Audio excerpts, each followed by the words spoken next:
அட இவ்வளோ சீக்கிரமா ஊருக்கு போவோம் அப்படின்னு சொல்லிட்டு கொஞ்சம் கூட எதிர்பார்க்கல. இப்போ நம்ம சப்ஸ்கிரைபர்ஸ்க்கு இது ரொம்ப ஷாக்கிங்காக தான் இருக்கும். எங்கே போகிறதுக்காக பேக் பண்ணிட்டு இருக்கீங்க அப்படின்னு. வேற எங்க நம்ம தமிழ்நாட்டுக்கு போகிறதுக்கு தான் பேக் பண்ணிட்டு இருந்தோம். எப்போ போனீங்க, ஏன் போனீங்க, சொல்லவே இல்லை அப்படின்னு நிறைய பேர் கமெண்ட்ல கேட்பீங்க. இந்த டிராவல் பார்த்தீங்கன்னா பிப்ரவரி 1st வீக் பண்ணது. கிறிஸ்மஸ் நியூ இயர் செலிப்ரேஷன் எல்லாம் முடிச்சுட்டு ஜனவரி 1st வீக் தான் இங்கே மகாராஷ்டிரா வந்தோம். அப்புறம் திடீர்னு பிப்ரவரி 1st வீக் ஊருக்கு போகிற மாதிரி பிளான் ஆயிடுச்சு. கிளம்புறதுக்கு 4 நாளைக்கு முன்னாடி தான் நாங்களே பிளான் பண்ணோம் ஊருக்கு போகணும் அப்படின்னு. கண்டிப்பாக ட்ரெயின் டிக்கெட் கிடைக்காது. ஸோ இமீடியட்டாக ஃப்ளைட்டில் தான் டிக்கெட் புக் பண்ணியிருந்தோம். வேற ஒன்றும் இல்லை, ஒரு ப்ராப்பர்ட்டி சம்மந்தமாக போக வேண்டியதாக இருந்தது. ஸோ 3 பேர் கிளம்பிட்டோம்.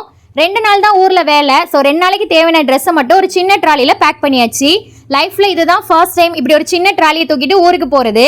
ஃப்ளைட்டில் ட்ராவல் பண்ணும்போது கண்டிப்பாக ஐடி ப்ரூஃப்லாம் தேவை. ஸோ அதெல்லாம் பார்த்து எடுத்து வச்சுட்டோம். மும்பைலேருந்து சென்னை வர ஃப்ளைட்டில் போகிற மாதிரியும் சென்னையிலேருந்து தூத்துக்குடி பஸ்ஸில் போகிற மாதிரியும் பிளான் பண்ணியிருந்தோம். ட்ராவல் வீடியோ எல்லாம் அடுத்து வரும், மிஸ் பண்ணாமல் பாருங்கள். பாய், டேக் கேர்.